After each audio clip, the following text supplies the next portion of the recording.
Thanks for joining us today on the Todd Allbaugh Show. We're going to begin in about 30 seconds. Okay, thank you.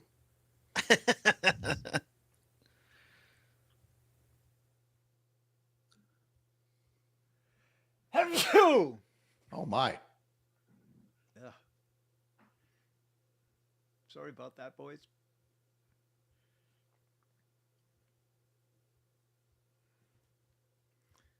You guys all ready for the game? The game on Sunday? No, I'm ready for the game in 2 hours. From the Civic Media World Headquarters in Madison, Wisconsin, it's the Todd Allbaugh Show. And now, pursuing truth wherever it may lead, here's your host, Todd Allbaugh. Across Wisconsin on the Civic Media Radio Network and streaming worldwide on the Civic Media app. Good afternoon, everybody. Todd Allbaugh, along with Mr. Aaron Zummers, our producer and engineer on the board. It is 6 minutes past the hour of 2 o'clock on this Wednesday, October 8th, 2025. It is a great day to be a Wisconsinite, and it is Hump Day. That's right. Even on perhaps clinch afternoon for the Milwaukee Brewers, the Camel has his gold and blue jersey on in the wings here. It's fantastic. Welcome in, everybody, to a midweek edition of the show. Got my October baseball t-shirt on. I've worn it every day of the playoffs. Yes, I wash it in between. But I didn't want to break that tradition until, they don't win a game. But hopefully they can clinch tonight, and you can hear her this afternoon, actually. Our second hour, at least the first half hour, from 3 until 3:30, will essentially be an extra pregame show for the Brewers. You can hear it on several of our stations this afternoon. Some of our stations will break away from this program for the Brewers pregame show right around 3:30. That'll be on WRCE in Richland Center, WISS in Oshkosh, WCQM in Park Falls, and WBZH in Hayward, Wisconsin. Our show will continue on the stream, as they say, but over the air on those stations. The Brewers pregame, first pitch just after 4 o'clock in the friendly confines of Wrigley Field. Let's hope it's friendly for the crew this afternoon. Very, very excited. We'll talk Brewers baseball. I have some highlights on Quinn Priester, also of manager Pat Murphy a little bit later on. Also, in hour number 2, going to talk to a member of the Hmong, Wisconsin Chamber of Commerce as they have festivities going on this weekend up the beautiful Chippewa Valley area. And speaking of the Chippewa Valley's favorite native son, the one, the only, the host of Mornings of Patrick Kreitlow every morning from 6 until 9 from not Lake Wissota, but a secure, undisclosed location. Pat Kreitlow, how are you? I'm doing fine. An official yeehaw from down here in Dallas, where I'm traveling, visiting daughters and grandkids and things like that. And after a tour of the Fort Worth stockyards yesterday, there are a lot of shops there. I was so tempted to go into one of the Dallas Cowboys pro shops and just yell, where's the Packer gear at? But knowing what I know about how many people carry guns in Texas, I thought the better of it and decided I'd rather be here today. So here I am. Yeah, thank you. Even on when he's out of town, he still makes time for us. We appreciate that. And from just outside of our nation's capital, a River Falls boy originally, now living in the greater D.C. area, and senior advisor of the Lincoln Project, Mr. Trygve Olsen. Trygve, you're going to be out back here in Wisconsin by the end of the week. Coming at early tomorrow morning. Tomorrow morning. Oh, that's fantastic. You bring the fam up for a little official college visit, right? A college visit. Yep, that's true. UW Eau Claire. That's it. My fingers are crossed. You got a blue gold in the family, I'm hoping. Yeah, she's not going to look at Eau Claire, but okay. It was PSAT today. She was taking the PSAT. All the juniors, I guess, across the country. Makes me sad, Todd. How is that possible? She's taking the PSAT. Well, she's taking it, not the way that we all did with an abacus, and having to hammer and chisel our answers onto a slab. So that is true. That is true. I graduated. I remember after I took the PSAT, I went home, watched Pat on WEAU. It was great.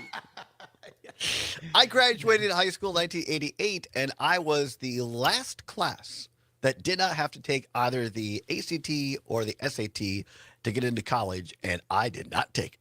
And look where that got you. Look where that got you, buddy. Study harder, boys and girls. That's all I can tell you. You're stuck with Although us I don't- mid-afternoons. All right. Yes, exactly. Gen Z weigh in here. I never had to take the PSAT. I don't think I had to take the SAT. I did anyway because I figured why not? Tests are something I am good at, for better or for worse. Oh, nice. I did take the ACT though. Oh, all right. Well, But very I good. mean, I don't know which ones you have to take now, but I didn't have to take the SAT. I don't know. But Pat, your kids are out of the house. Oh, you've gone through this empty nester. Can you give any advice to our friend Trigby as you watch your kids get older? Yeah, just enjoy every day. It goes so fast. We're down here visiting our older daughter. Both our daughters are in their mid-30s now, and the older daughter is facing one out of the nest already. And after taking PSATs and everything else, has opted to join the Air Force, and we're very proud of him for that. The other great. won't be that far behind, and it's weird to have your own daughter talking about how fast it's going before she thinks about being an empty nester herself. When to us, I mean, there's times you turn around and you expect to see the 6-year-old back there, but no, she's a mom of a 19-year-old herself, and so just enjoy this time, Trigby, because it seems to plod along day by day, but boy, in hindsight, it'll feel like it went in the blink of an eye. And I don't have any kids of my own, but my oldest godson was back from Indianapolis. He is a graduate of UW-Madison, as is my younger godson as well. And when they come home, it's fantastic. You feel like, oh, they still remember you. It makes, so that's cool. No, that's great. Trigby, safe travels. We're looking forward to. Are you going to come on? You pop on? Do we get you here in person on Friday? Yeah, you do. That's great. I think so. Maybe yes. I should. Be Yes, there. I think so. It maybe. depends. It What depends. am I what am I know. committed to? Oh my! You got a problem. I got a plane to catch. It depends on how long the tour at Wisconsin takes. I think it starts fair. at 10, so we should be done by then. Well, if you have time, Especially since we're right by campus. stop by. Yeah. No. The plan is to come by, Todd. All right. And don't forget the University of Wisconsin homecoming week is this week, and the parade in the late afternoon. Take her to that. It's fun to watch the band and the floats go through, so that's a lot of fun as well. I think Uncle Todd can take her to that. If he Well, maybe you're not a parade kind of guy. And provide lectures in what not to do as you watch some of the revelers overdo it. Look forward to hanging out with Trigby this weekend. Gentlemen, let's get to a little news of the day. Breaking from the Milwaukee Journal-Sentinel this morning, Microsoft Corp has pulled its plans for a Caledonia data center after opposition from area residents and elected officials. In a story by Ricardo Torres in the Journal-Sentinel today, quote, based on the community feedback we heard, we have chosen not to move forward with the site, unquote, according to Microsoft's statement given to the Journal-Sentinel. They say they remain committed to investing in Southeast Wisconsin, look forward to working with the Village of Caledonia and Racine County leaders to identify another property. Microsoft is still planning a second data center in Mount Pleasant, where there's been little opposition. Also, a story we'll get into a little bit later here in the show if we have time as well. A big meeting in Port Washington last night over an $8 billion AI data center.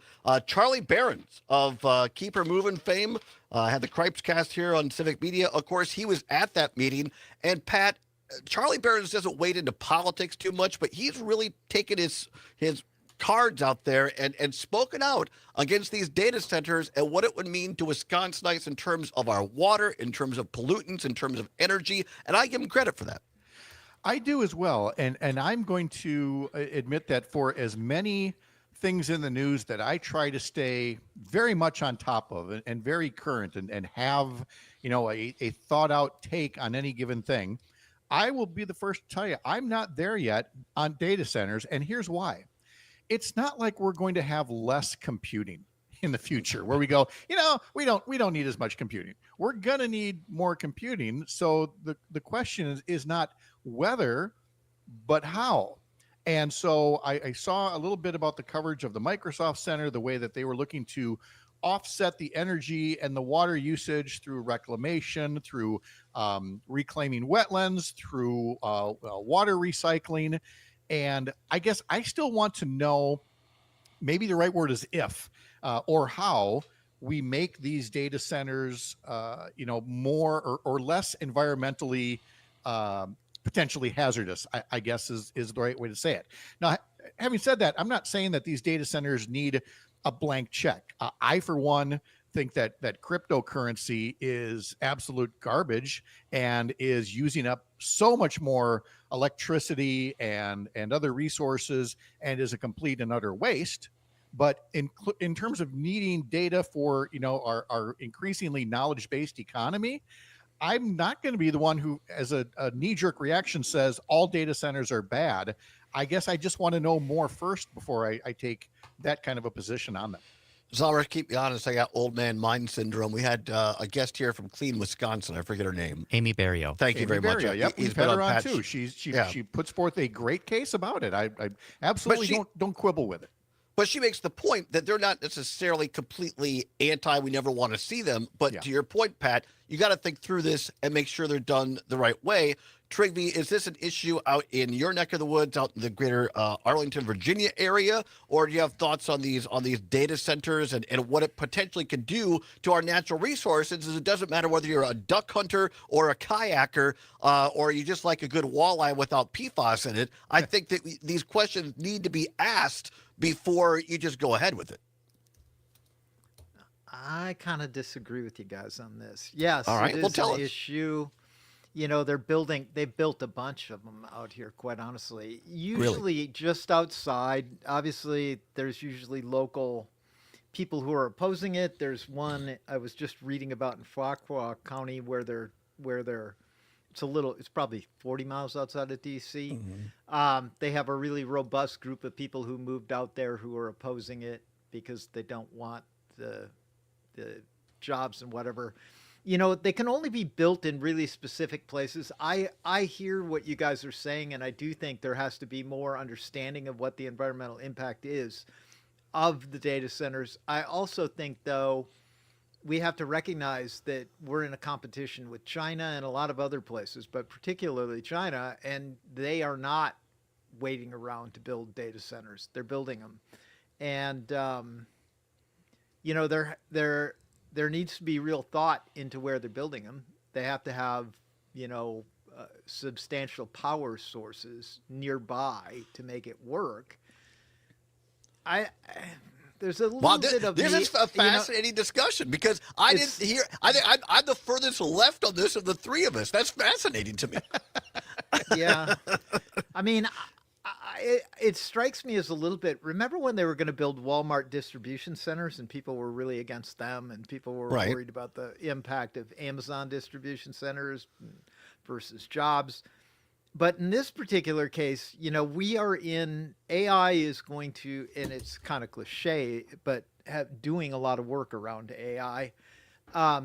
It is going to transform lots of things, and we are in a competition with China. I don't disagree with that, but we can't be waiting around. I was in the Capitol when Scott Walker tried to redo the mining laws in the state, and Tom Tiffany, and it was disaster. And Foxconn in Southeast Wisconsin, there was jobs promised. Charlie Barron's made the point last night at the Port Washington meeting that a lot of these data centers are robotic. So is there really going to be these great jobs for Wisconsin? It's just hauntingly familiar to the Scott Walker days of mining and Foxconn for me. I'm not sure it's the I think the argument about jobs within the data center, Charlie is right about that to a large degree. But the bigger question of the competition that we're in is one that is what you got to have the data centers. You just do. We'll come back. And if we're going to lead on AI, We'll come back either with the real Trigby or AI Trigby, and the real Pat Quitlow with his secret guest, Jerry Jones, waiting in the wings. That'll be a lot of fun. Come on back. It's the Allbaugh Show for a Wednesday, right here across Wisconsin on the Civic Media Radio Network.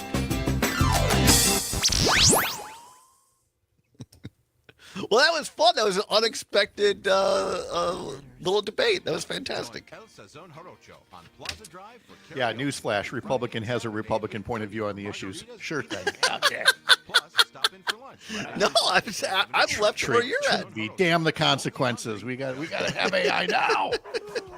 This is a nuclear arms race. I mean, if you're okay speaking Chinese, and you're good at and remember in the 80s we all had to learn Japanese because Japan was taking over the world. How did that work out? It's a little different deal. I never imagined that I would be the raging conservative on something like that, and I do get the concern. I mean, it's a valid concern. I think I think we all agree more than we disagree. Yeah, I think you're right. It's just Trigby is the most vocal and saying, it has to be proven to be real concerns, not just state that it might have this negative impact. You've got to show it. It's kind of the opposite of the mining thing, where the onus really has to be on prove that you have operated a mine previously. And that to me will always be a black mark against Tom Tiffany for getting rid of the mining, law, because that is so basic. You don't open a mine unless you show somewhere else that you know how to do it. Yeah, I agree with that 100%. And I there's no easy answer, because the amount of power that they consume, there's all kinds of facets that have to go into building these things. If they could do it off of if they could power it off of hot air and tumbleweeds, there is plenty of land down here where they could. Yeah, that's the thing that always. Since my dad works at a nuclear power plant, so I know some about how large cooling systems work. And it's interesting hearing them talk about, well, it's a closed loop. We're not going to use your lake's water. Well, a closed loop uses more energy. Yeah. So even more power you're going to use. So that just, it creates more questions you have to answer. Yeah, anyway, we only have about 15 seconds. All right, here we go. Sorry. And the Wisconsin Athletic Director.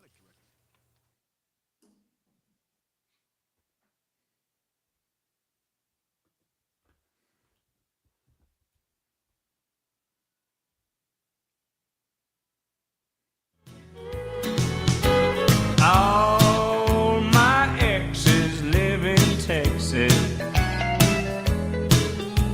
and Texas is a place I dearly love to be. Pat Kreitlow But all visiting his exes from BW Eau Claire, that now live in Texas. No, not really. He's visiting family in Dallas, Texas. But you can hear it. And here's the kind of guy Pat Kreitlow is. Here's how committed he is to his audience. Doesn't matter whether he's sitting on Lake Wissota or whether he's in Dallas. He is there for you. You can hear him every morning from 6 until 9 on Mornings with Pat Kreitlow over the majority of these stations. So tune in. I'm committed. All right. I'm committed that my vacation days be used on beaches. And so the beauty of doing a show at 6 o'clock in the morning is that if I am visiting family, I can still do the show while they're sleeping in. I can get some work done during the first part of the day and then spend the rest of the day with them, like yesterday, touring the stockyards there in Fort Worth, and save those vacation days for when the whole day is spent going, I wonder if I should have brought the SPF 200 instead of the SPF 12 that I typically pack and end up being burned. So that's why I get to continue to do the show on the road. It's a very nice thing that the folks at Civic Media, they're very patient with me, and I love them for it. Well, we love you, Pat. It's great to have you here. Also love Trygve Olsen. He joins us just outside the nation's capital, senior advisor to the Lincoln Project. Guys, I want to get to this happening this afternoon, according to Scott Bauer, great reporter here at the state capitol in Madison from the Associated Press this afternoon. President Trump this afternoon said the Illinois governor and Chicago mayor, both Democrats, should be jailed as they oppose his deployment of National Guard troops for immigration and crime crackdown in the nation's third largest city. The officials said they would not be deterred. Trump made the comments on a social media post, the latest example of his brazen calls for his opponents to be prosecuted or locked up, a break from longtime norms as the U.S. Justice Department traditionally has strived to maintain its independence from the White House. Trump this afternoon on his so-called Truth Social platform said that Mayor Brandon Johnson and Governor J.B. Pritzker, quote, should be in jail for failing to protect ICE officers, unquote. It was a reference to the U.S. Immigration and Customs Enforcement. There's no immediate clarity from the White House on what Trump was objecting to. Pat Kreitlow. Dear media, dear White House press corps, Upon second reference to Trump, you can start at first. Trump calls for so-and-so to be arrested. On second reference, how are you not following it with Trump, a convicted felon who himself would be in prison were it not for gaming the court system and running out the clock, would be in prison orange right now. We have a convicted criminal as president. If you don't note that when he's busy calling for other people to be thrown in prison, as far as I'm concerned, you're doing your job. If not wrong, it's less complete than it could be. Stop saying washing who this man is when he says such outrageous things. Trigby Olson, as noted on previous programs, if people are first-time listeners, you spend a goodly part of your career fighting against authoritarianism in Eastern Europe, particularly through the efforts of the late, great U.S. Senator John McCain. You've been on the ground before. You've seen these things up close. And explain to people in just a couple of minutes, if you can, and we can pick it up, you and I, on the other side. But is not this just another example of what authoritarians do? Yeah, I mean, 100%. And talk about ridiculous, right? But this should outrage people. I mean, you would think that he wants them arrested, and yet you've got ICE officers shooting priests in the head with pepper balls. I mean, really? Is that what we are? I just wonder how do people. And here's the other thing. I mean, I was out in Portland maybe 4 months ago. Beautiful city. The idea that there's some kind of mass insurrection going on in Portland, Oregon, it's just invented. Yes. It's just inventions. My stepbrother and his wife who lived in Portland for over 10 years. I just saw him last week. He was in Shawano at the same time I was. He said, Todd, this is literally a 1-block area of some protests. That's it. They had the Portland Marathon last weekend. No problem. This is completely fabricated. It's a distraction. It's completely fabricated because, again, that keeps us from talking about the fact that they want to rip away people's health care, which is why the government is shut down. They're looking for any kind of a distraction from still covering up for sexual predator and former Trump friend Jeffrey Epstein. These are all distractions that, again, too many folks in the media entertain without providing the perspective of the distraction and Trump's record and what people are really worried about, which is their health care, which is inflation, which is, the lack of democracy, democratic norms in this country. And instead, we keep playing the Trump entertainment game. Do you know that tomorrow I'm going to have in the history lesson a little note about Spiro Agnew and the anniversary of his resignation, of having to resign in disgrace as Richard Nixon's vice president for tax evasion. And the final straw was when he accepted $10,000 in cash at the White House from kickbacks dating back to when he was Maryland's governor. I say that for a reason. $10,000 for Spiro Agnew. In the White House right now, why are we not talking more about his border czar, Tom Homan, getting $50,000 in cash, having it be recorded, and Pam Bondi's Justice Department mysteriously not following up on these things? So again, media folks, I've now given you several examples of things you could be doing other than really playing up troops going to a city where they're just going to pick up trash for a while and give Trump the photo op distraction that he wants. You can hear news like that every morning, real news, with Pat Kreitlow on Mornings with Pat Kreitlow from 6 until 9. Quickly, Pat, only less than a minute left here, but Josh Kaul decides to run for re-election as AG and not for governor. Mandela Barnes thinking about it. Your reaction? Josh Kaul could have waltzed right into the race if he wanted to. It says a lot that he wants to continue to stand up against Trump's authoritarianism as attorney general. Like I said this morning, he is showing a clear difference between a real attorney general versus a theatrical fake like Pam Bondi. All right, very good. When we come back, Trigby and I will discuss a little bit more about what's going on militarily, and how does that line up with what he saw with authoritarians in Eastern Europe, and what could it mean for the U.S. in the future, and take a few calls as well. 855-752-4842. Patrick, we'll see you next week, and everybody can see you in the morning. Thank you very much. Safe travels. Come on back. Curiosity required. Sommer's dad is Homer Simpson. Optional. You're listening to 92.7 WMDA. I will neither confirm nor deny. Madison's home for the Maggie Dawn that's so Show, great. Monday through Friday.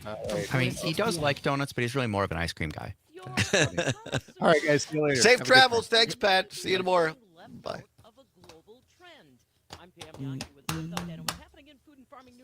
What do you think, Trivia? Is it? I kind of wanted to. I'm trying to be really careful with this stuff, but like there is a correlation, as you well know, and it's all over social media. But you know, is what Trump doing combined with this meeting in D.C. with the military leaders? Is this kind of setting the table for a MAGA version, a U.S. version of the Reichstag fires, and giving him a reason then to invoke the Insurrection Act to essentially declare martial law? Is that a bridge too far? Is that too? No, I mean, I think they've wanted to find pretense to. There are elements within the administration that have wanted to find a pretense to use the Insurrection Act from. Now, whether they're actually going to be able to do it, what the response to it will be, I mean, who knows? Right. I don't know. I mean, but yes, I think they would like to do that. All right. Well, let's just touch. We don't need to go, super deep into it. I want to be careful that I'm not just firing people up, but I think it's helpful to at least see the correlation to see why people are saying these things. Agree or disagree? Yeah, no, it's important to. It's important to. I mean, yeah, I think it's important for people to understand what the Insurrection Act would mean. I mean, it's basically declaring martial law. Right. Is there really, is that what's really going on here? And, it's the thing about it is, conservatives and the right have been so conditioned about Chicago, Portland, etc. Fox News has gone on and on about that for ages. And, Chicago was just rated the #1 big city in America. Right. It's crazy. I mean, I've been in Chicago a bunch. I don't know what they're talking about. No. But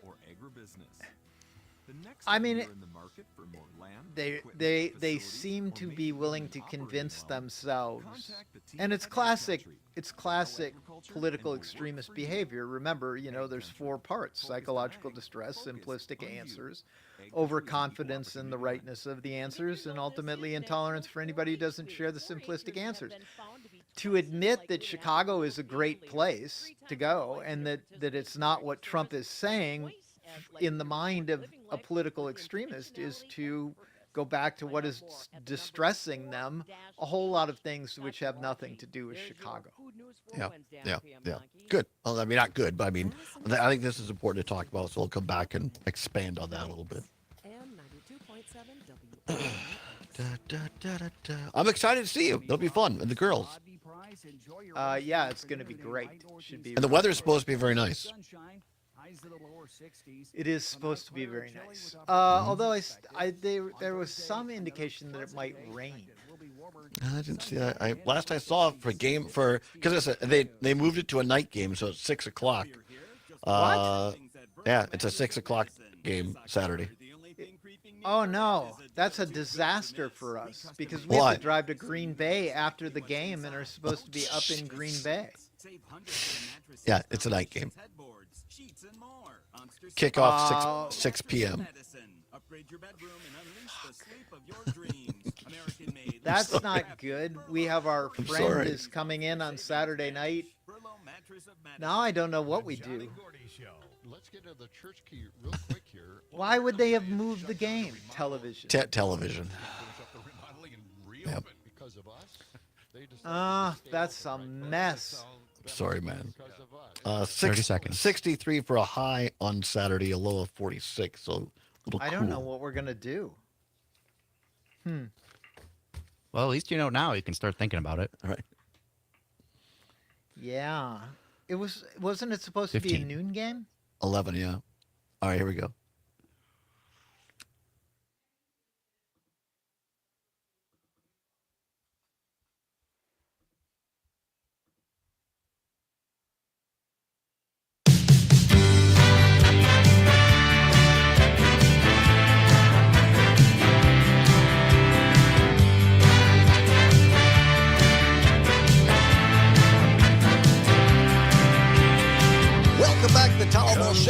Civic Media Radio Network, and it's 35 minutes now past the hour of 2 o'clock on a Wednesday, October 8th, 2025. Glad to have you along. Dave, listening in New Berlin on the Civic Media text line.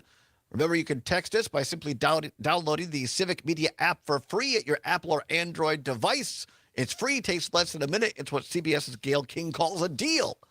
Dave in New Berlin says, I found Richland Center on a map. That's been my hometown. Thank you. And he sends along his congratulations for the recognition got last week at home of the UW Richland Alumni Board. So that was very nice. Thanks a lot. Thanks for listening, Dave. Always appreciate you having you along. And we always appreciate having our friend Trygve Olsen along as well. Native of River Falls, Wisconsin, former Republican like myself, and now a senior advisor with the Lincoln Project. Talking a little bit more about this story this afternoon. Associated Press, other places have it as well. Donald Trump on his Truth Social platform saying this about the Illinois governor and mayor of Chicago, quote, they should be in jail for failing to protect ICE officers, unquote.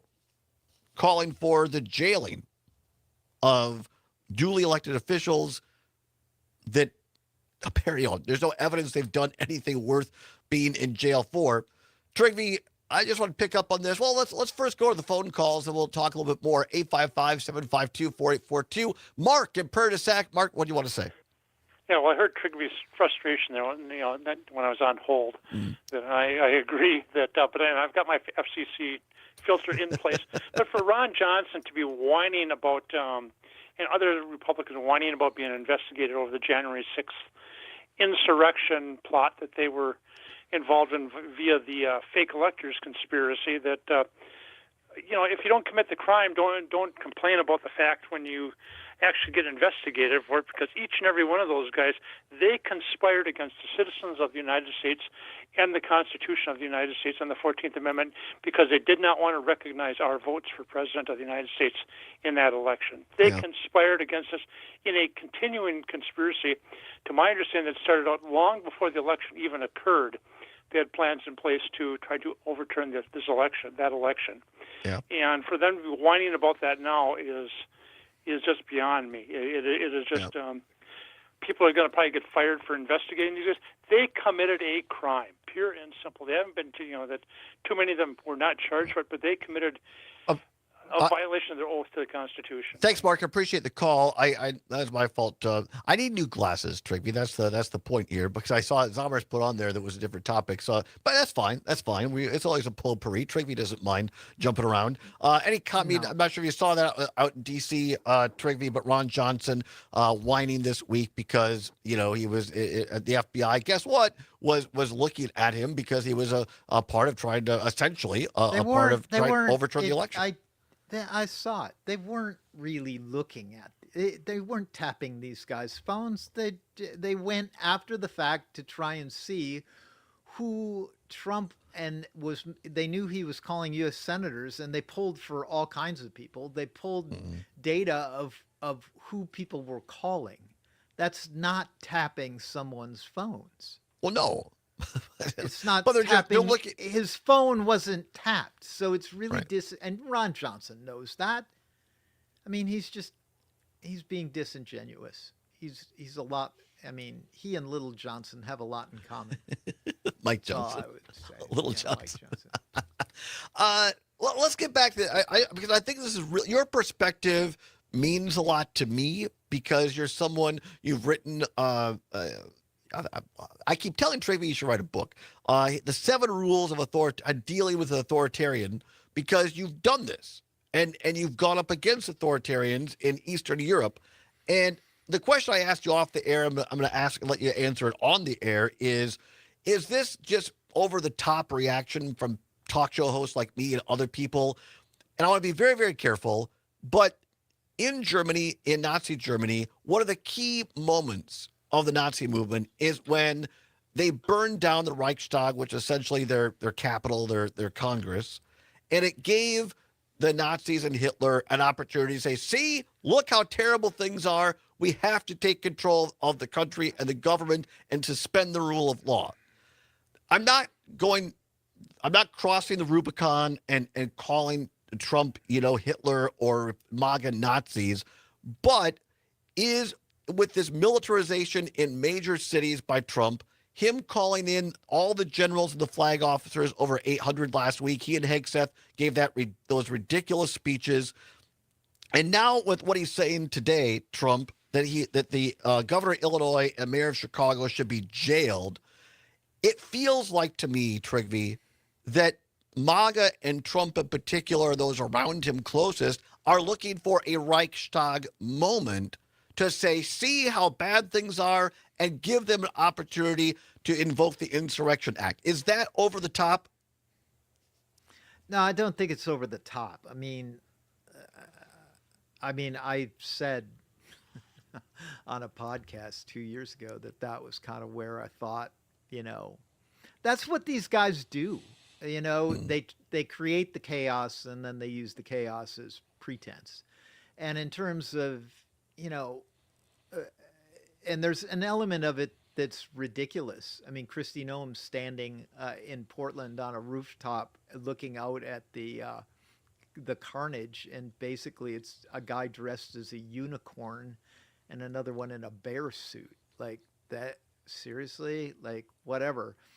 But it isn't really about that. It's about, are they going to get people to sit in silence and go along with it, and people who could do something about it? And to date, there have been judges standing up to him. I think, what I found really troubling is a judge in South Carolina who had ruled against him had her house burned down.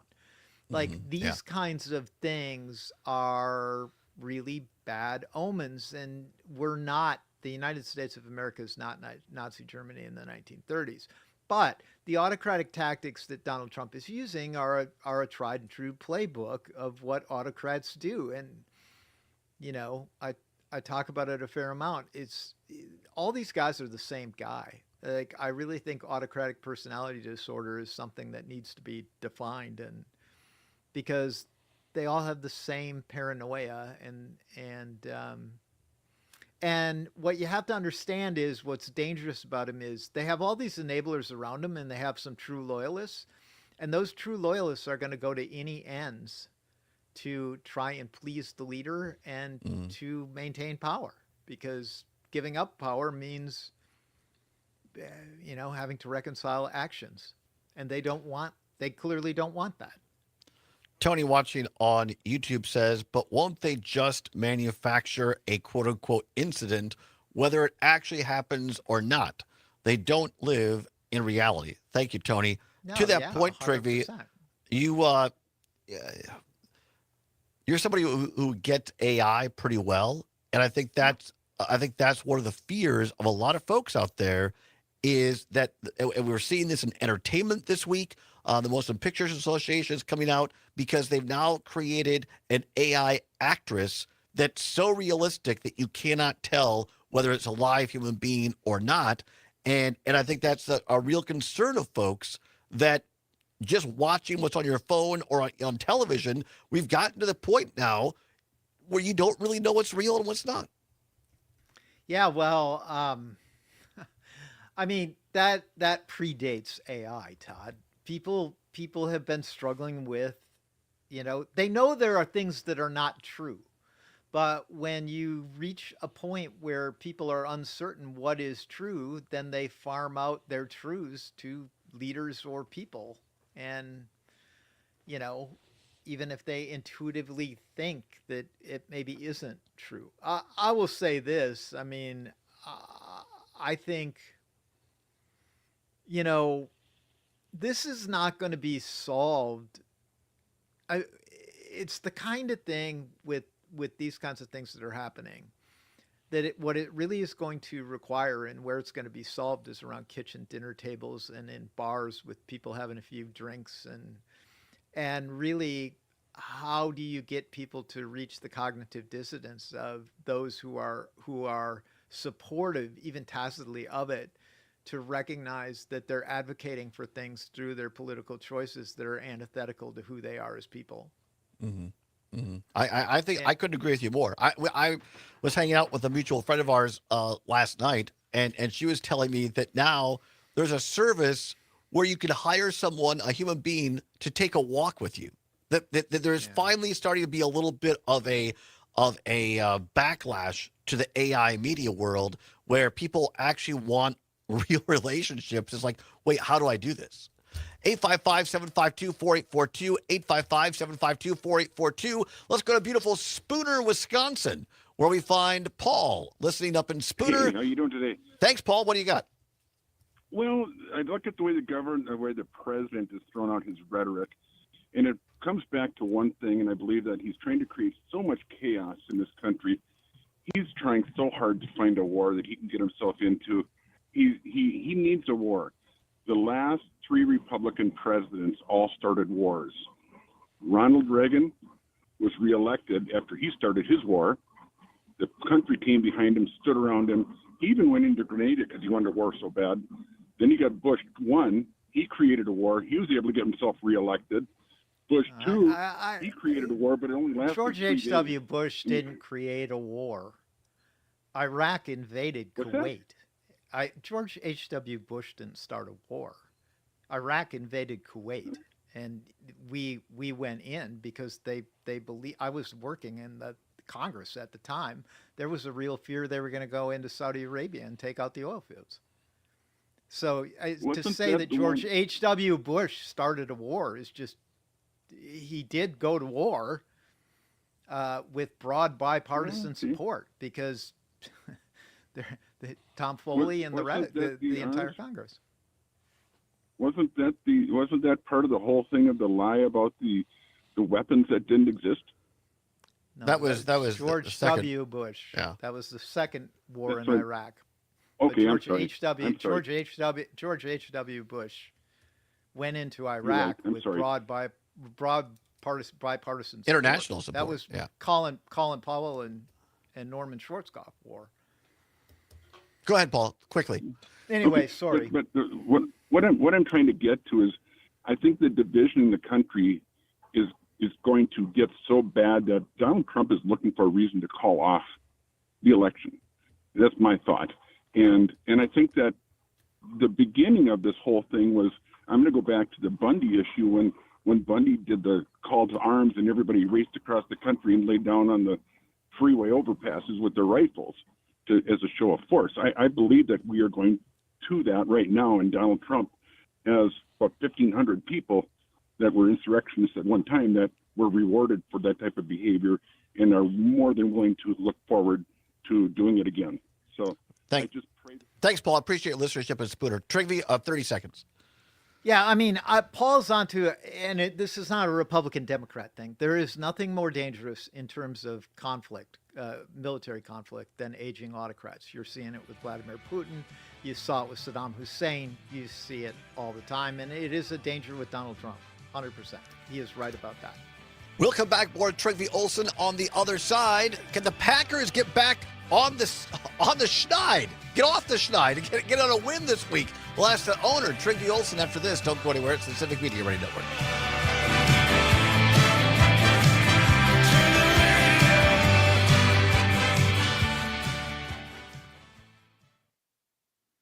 Jeff Perry, The Suburbs, yes. That's the band, yeah. It's I one that really I know don't both of you know- like. I really don't know what to do about Sunday night. I mean, Saturday night. now.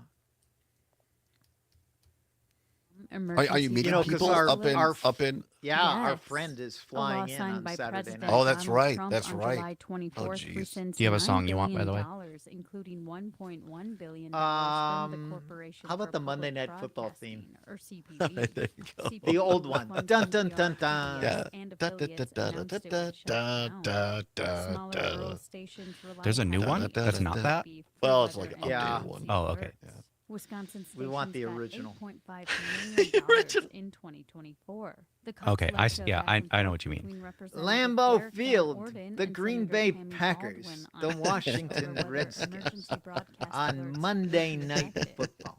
I'm Trisha Young for Wisconsin. Lynn Watch. Dickey, Fact briefs are 48 bite-sized fact points. checks of trending claims produced by And Wisconsin Mark Watch and Mosley GigaFact. Read more missing at the kick. wisconsinwatch.org.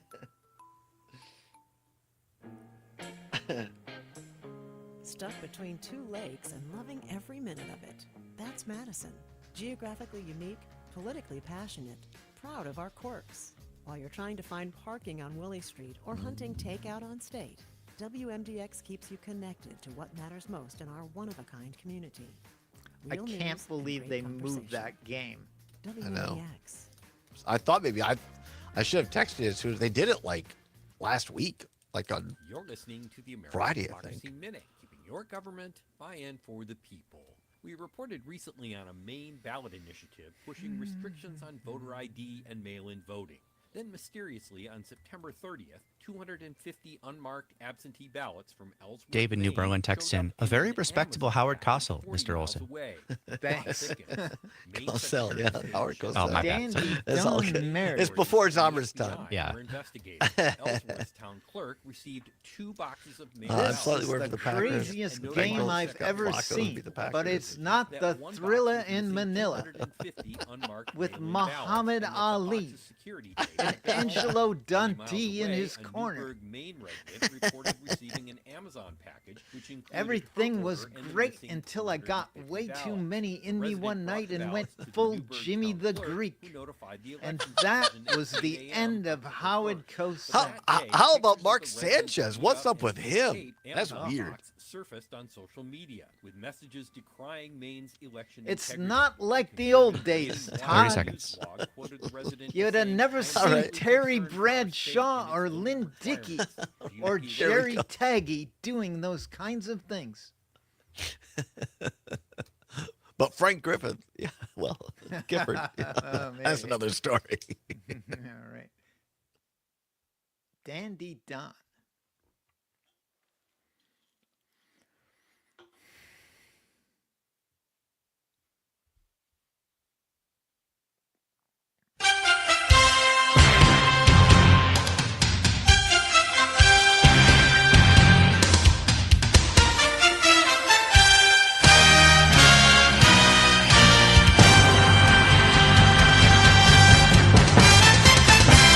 Tonight, it's the Packers trying to get back on the winning streak against the Bengals. A new quarterback, the Flockster, is in the crowd, who has beaten the Packers before. You can see it all. Not on Monday Night Football, but on Sunday afternoon football. Right, which is now all messed up because the Badgers moved the game and I have somebody flying in. Trigby is go to the very Packer upset about game with the it. Badgers going to a just- 6 p.m. game on Saturday because he has tickets to both. You understand? This is how Trigby Olsen rolls. He's got tickets to the Badgers on Saturday and to the Packers on Sunday afternoon. He has places No, to go. and my daughter I desperately want them to go to Camp Randall. Do they jump around? I know. Yeah, it's unfortunate that you took the prompt, Todd, because I was going to do a whole Howard Cosell. All right. Well, you didn't tell me that. It's I didn't know what to do. Wednesday afternoon Give here him on the the music. Todd Give him- Allbaugh show. Todd is distracted, as is all of the great state of Wisconsin, because the Brewers, who have never won a world title like the Minnesota Twins, will be playing tonight in another effort that will probably end in futility. Don't say that. It's this afternoon, by the way, as well. See, he's a makes twin. this- He's a Twins fan. All right, knock it off. I gave you a chance. The Brewers If at you Chicago just this had afternoon at Rockin' 3:30. Robin Yount and Stormin' Gorman Thomas. David Mount Horeb says a very respectable Howard Cosell. Or David New Berlin. Or David New Berlin, David sorry. New Berlin. Let's go I quick do into lots Troy. of impersonations. Troy Mount Horeb. Troy, what do you got for us? Hey, Trigby, if you're going to the game, I'll buy you a beer. Look at that. All right. Which Except one? I got to drive. Which one? The Packer game. I'm sorry. The Oh, Packer Troy's going to game. the Yeah, Packer all game. right. Yeah, for sure. I have a friend. Where are you who's- driving up who's there from? Madison. My daughter's going to look at the UW, and there was no way she could go look at the UW and not go to, do the jump around. And so we were going to do both, but We have a friend who's if you're- literally flying in to Green Bay on Saturday, and we're supposed to meet him. So I don't know. In Green Bay on Saturday.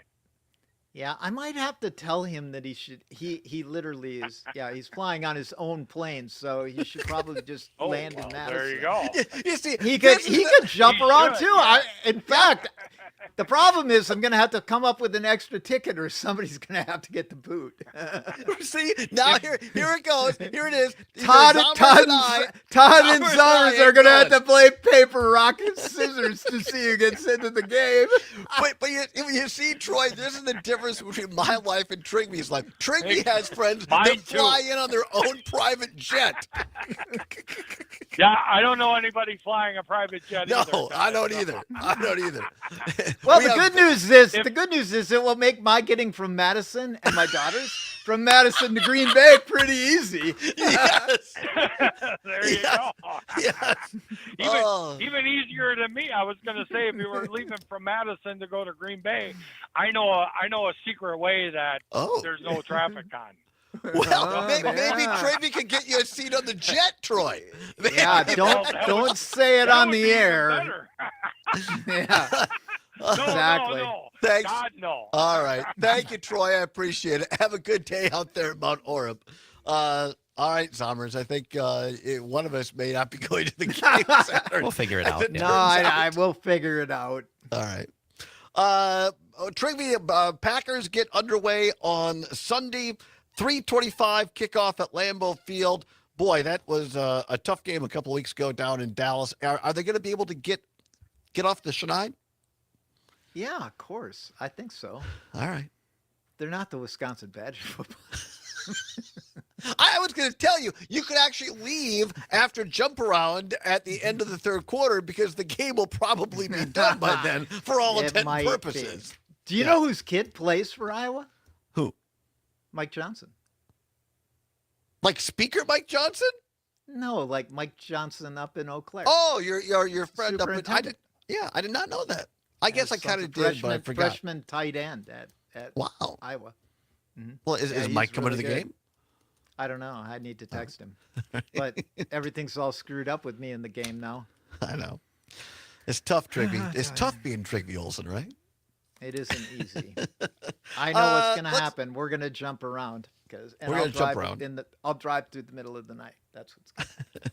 So before we let you go here, any news on your neck of the woods out there in D.C.? How long is this shutdown going to go for? And now Trump using it as a bargaining chip, in my opinion, saying that they're not going to pay some of these federal workers for back pay, as has always happened in the past. This is just a mess. It is a mess. I will say this: the one thing that there's a lot of rumors going around that what they're afraid of, and Little Johnson is afraid of, is that when they hold the vote on Epstein, that there might be upwards of 100 Republicans who break. Wow, with really? them. Yeah. So this is real, because I'm wondering as I look at my feeds and my social media, because I'm seeing this morning the same thing you're seeing, that a lot of people are nervous. A lot of MAGA folks are nervous because this is going to be a real thing once they swear in this new Democratic representative from Arizona, which Mike Johnson has been dragging out for so long. Mm-hmm. Yeah, I mean the out here it started the rumblings. I saw that it's worked its way to social media, but that started circling maybe Sunday, Wow. Monday, and So it's real. So there is, I think. I mean, there's a lot of pressure on that. So, and I do think there are members that are getting concerned about the look of the National Guard. Right. being Yeah. deployed. Absolutely. Not getting paid while being deployed. It's an all-star cast. You don't have to wait till Monday night. You can hear him every Wednesday. Trigby Olsen of the Lincoln Project. Thank you very much, my friend. We'll see you Saturday, I think. No, And you'll be here. see me You'll be Friday show on the us. air. I'll That's be right. on Friday. All right. We'll All see right, you then. yeah. Back in hour 2 after this. All right, I've got to go All right. talk to Ula and figure out this debacle. Yeah, if you All right. if you do need to invite that friend, I mean, I can step out. Like it. We'll it'll be figure okay. it out. Let me figure. I'll figure it out, Summers. All right, I Okay, gotta go. okay. All right. Thanks. All right, Bye. Yep. Republicans still at odds over restoring Medicaid Zommers benefits and I are slashed gonna in the flip a GOP coin. mega bill, along with extending tax credits from the Affordable Care Act. ABC's Sam Sweeney says air traffic control towers and facilities seeing Oh, that the was staffing fun. impacts with furloughed I workers on will the job without voluntarily pay. lose the coin toss No, you don't on do the that. condition that Trigley records a video of a personalized message in his Tommy Thompson impression, Oh, we could probably do that. We could Dozens, probably sometimes do hundreds that. of controllers who work the skies which from one is facility to when he was control talking about planes doing over impressions, I several was going to mention that. I'm like, Authorities well, in that one's not Louisiana error and the appropriate U.S. Marshals because there's Service, certain along with words the FBI, Oh, that yeah. he likes to use. arrested the Yes, final and yes. 10th prison escapee from the Orleans Paris prison back in May. Louisiana State Police say 28-year-old Derek Groves was taken into custody in Atlanta, Georgia, after a brief standoff. On Wall Street, stocks are up this hour. Tony says, This is one of you ABC gets to go to News. the game and one goes on the jet. Catch farm reports throughout the day from the Midwest Farm Report, right here on 92.7. I have thoughts on who this WMDX. person might be, but I don't know. That's okay. We're not going to talk about the I know, air. I know, obviously not. Right. For 92.7 WMDX News, I'm Savannah Tomei Olson. Breaking news And we today, don't have to off Microsoft either. has I reportedly don't need to pulled know. its plans for a huge data center in Caledonia after protests from residents. That's according to a story from the Milwaukee Journal-Sentinel. The company was working to build a big data center on a property owned by We Energies. The village board had approved an initial proposal, but still needed more rounds of approval. Residents said the project could affect the community's environment, traffic, and rural character, while village officials said it would boost the local tax base, supporting schools and public safety. A Microsoft spokesperson told the Journal-Sentinel they could still try to build somewhere else in Caledonia or Racine County. The company is still planning another data center in Mount Pleasant at the former Foxconn site. And Madison's independent police monitor has resigned. The work of the office has struggled to get off the ground, as has the work of the Police Civilian Oversight Board. They were both started in 2020 after years of discussion. They were designed to provide civilian oversight to the police department and handle complaints. After over a year and a half without any staff, Robin Copley was chosen as the monitor in December 2022. Since Dave, then, you're she watching hired on two David New employees Berlin. and No, I do one not. deputy, My and then that media work pass stalled does not again. get me into Last year, Packer during the games. budget The process, only city person that finance I'm leaders aware and of elected at Civic officials Media as a questioned the Packer office's media passes success are since Mike Copley Clemens. took the No, job. As it Took should about be. 2 Our years media for passes Copley's are more of office to ID produce a badges to be complaint like, form for yes, I residents am who a had journalist, I grievances promise, against the police as opposed department. to an actual, Mayor like, Satya Ray officially Conway even proposed designated axing the effort thing. entirely. After a meeting of the But hey, if you police talk to Mike civilian Clemens- Oh, oversight Roger, board, at Stevens Copley Point, I'm has sorry I saw resigned that. and How wrote a letter truculent citing can you severe be, health Trigby? issues. Now the board will look for an interim monitor to fill the role in the meantime while they search for a permanent replacement. They cannot be the same Truculent person. is a good word. I'm Savannah Tomei Olson. You're listening to 92.7 WMDX News. Game 3, Brewers and Cubs. Hi, I'm Mike Clemens with sports. The Brewers playing the Cubs at Wrigley Field. First pitch at 4:08 this afternoon. It'll be Brewers pitcher Quinn Priester's first career start in the postseason. And yeah, man, I'm going to be fired up. I'm already starting to feel that anxious, that good nerves. And man, I'm fired up. What's it like for the right-hander who just turned 25 years old? Manager Pat Murphy was asked. Hey Murph, with Quinn getting the start, just what's impressed you about his growth this entire season? How rapid it's been. This guy went from, being a AAA pitcher for the last couple of years to emerging as a real presence, giving his team a chance very often. And just to see that happen right before your eyes, and it's pretty special. He's still a young pitcher. NBA ESPN.com again reporting the Bucks engaged in trade talks that could have sent Giannis to the Knicks. The Bucks say they've always kept in close contact with Giannis in the offseason. With Sports on Mike Clemens. Farm news that impacts you and your community from the Midwest Farm Report throughout your day on 92.7 WMDX. Cam in Appleton sends in a picture of a large spider, like a tarantula, stealing bacon. A light northeast wind and tons of sunshine. I have to Highs say, in the I'm lower pretty chill with 60s. spiders. I would Tonight, not be clear pleased and about chilly that. with upper 30s expected. On Thursday, another pleasant day. In fact, it will be warmer. Sunshine and upper 60s. Right now, it's 61. Hey there, Wisconsin. Tom Hartman here.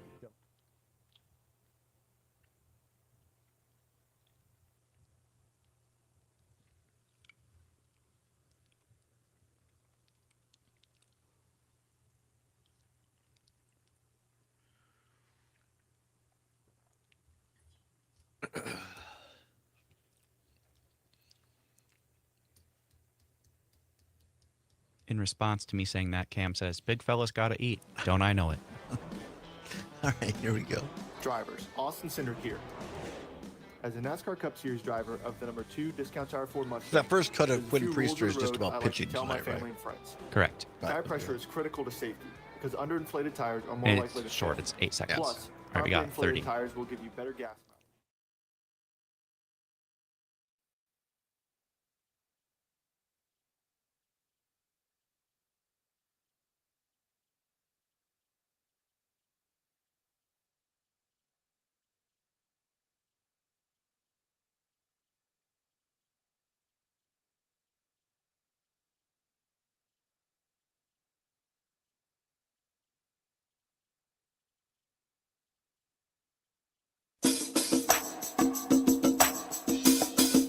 From the Civic Media World Headquarters in Madison, Wisconsin, it's the Todd Allbaugh Show.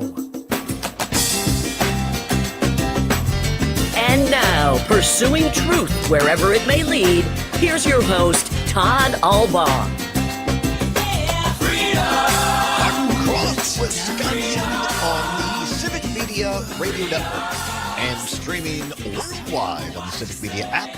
Good afternoon, everybody. Todd Allbaugh, along with Mr. Aaron Zommers, our producer and engineer on the board.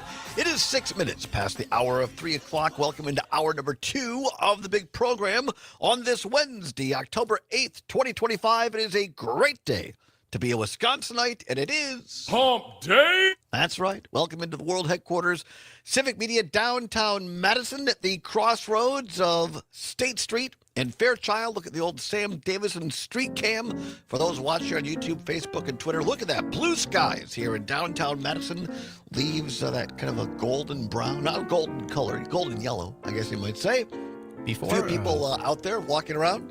Before the show, Todd and I walked to go get some coffee. Yes. And with the very blue sky today, contrasts very nicely with the Capitol building. Yes, absolutely. It certainly does. So it's a beautiful day. Hope you get out and enjoy it. And coming up at the bottom of this hour, for some of our listeners, it'll be the Brewers pregame show as they get ready to take on the Chicago Cubs. Game 3 of the 5-game series, if needed. The Brewers are up 2-0 in terms of games. They can clinch the divisional series this afternoon. Pre-game show starts at 3:30. First pitch just after 4. For our listeners on WRCE in Richland Center, WISS in Oshkosh, WCQM in Park Falls, and WBZH up in beautiful Hayward, Wisconsin. For those listeners on those stations, you will be leaving our program at the bottom of the hour to go to the Brewers pregame show. And that is over the air, terrestrial radio, as they say. For those listening on the stream or Facebook, Twitter, YouTube, whatever, you will stay with our program. Cannot wait. We'll give you, I guess we'll be off the air just as the game gets underway. Mike Clemens, of course, is there, a great sports reporter. He will have updates and, of course, the final score right here on the Civic Media Radio Network. So exciting stuff. Going to talk about the Brewers here a little bit more in just a minute. Also coming up, we have a What's Worse for you today, burials or cremations. And at the bottom of this hour, if you want to skip the pregame show, listen to the show here because of a very important guest from the Hmong, Wisconsin Chamber of Commerce. Have a special event coming up this weekend in the Chippewa Valley, and pleased to have them here at 3:35 on the show. If you're going to listen to the pregame show over the air, that's great for the Brewers. You can also catch our interview with the Wisconsin Hmong Chamber of Commerce member via the podcast, or better yet, watch the replay on YouTube or Facebook as well. That's really the best way to catch it, if you don't catch us live. We're going to do a little extended pregame show here for the Brewers. If you're watching on the aforementioned stream, got my October Baseball Brewers t-shirt on, our Brewers jacket. Thank goodness it's not a Cubs I know, one. right? I was looking at something that was talking about the Cubs on a piece of paper here. Our Brewers jacket as well, and hopefully the Brewers can close things out against the Cubs this afternoon. Couple of audio cuts for you via Mike Clemens our aforementioned great sports reporter who is at Wrigley this afternoon. Now, Quinn Priester is scheduled to be the pitcher this afternoon. But I was listening to radio this morning, as they say, on another network, because I like to dial around, and Jeff Levering was on the radio this morning from Chicago, and he used a phrase that you hear on CBS's Big Brother, expect the unexpected. And I'm not saying that I know anything. I'm telling you what Levering said. He just said, expect the unexpected when it comes to pitching for Milwaukee. And I would not be surprised that they have Priester throw one pitch and then bring somebody else in, or maybe Priester only goes for an inning or two and they bring somebody else in, or maybe they surprise us altogether. And Levering pointed this out, Jeff Levering, play-by-play for the Brewers, that in Chicago, you can't see the bullpen. So the only way you know who's warming up in the bullpen is if they have a camera on. But announcers or opposition teams, you cannot see the bullpens unless you're in there or unless they turn the camera on for the network. I think it's on TBS this afternoon.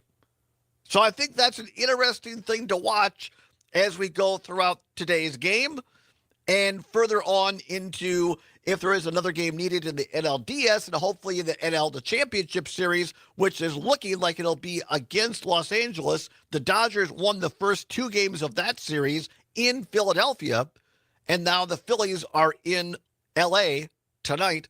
So hard to believe that the Dodgers aren't going to win at least one of the last three games there. So looking like if the Crew can round it out in Chicago tonight or tomorrow, that they would face the Dodgers. Here is what Quinn Priester had to say. At least we believe he's going to be the starting pitcher this afternoon. Here's what he told Mike Clemens. And yeah, man, I'm going to be fired up. I'm already starting to feel that anxious, that good nerves. And man, I'm fired up.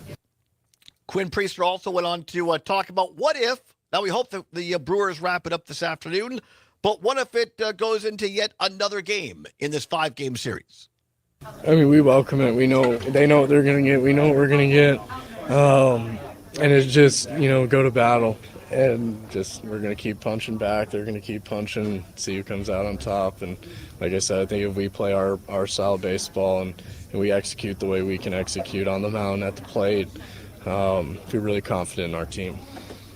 Quinn Priester at the press gaggle where Mike Clemens was at was asked, how do you after the first pitch, do you kind of know, do you settle in, or how soon do you know that this is going to be a good or a more difficult game for you? Here's Quinn Priester.